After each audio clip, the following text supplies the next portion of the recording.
ഏകാദശി വ്രതങ്ങളിൽ ഏറ്റവും പ്രധാനപ്പെട്ടതാണ് സ്വർഗവാതിൽ ഏകാദശി അഥവാ വൈകുണ്ഠ ഏകാദശി.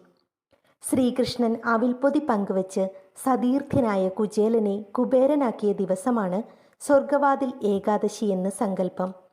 ധനുമാസത്തിലെ വെളുത്തപക്ഷ ഏകാദശിയാണ് സ്വർഗവാതിൽ ഏകാദശിയായി ആചരിക്കുന്നത്.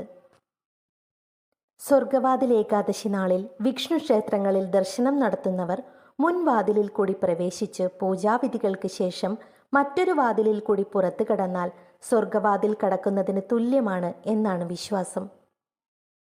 വിഷ്ണു പ്രീതിയിലൂടെ മോക്ഷപ്രാപ്തി ലഭിക്കാൻ ഏറ്റവും ഉത്തമമായ മാർഗമാണ് സ്വർഗവാതിൽ ഏകാദശി വ്രതം.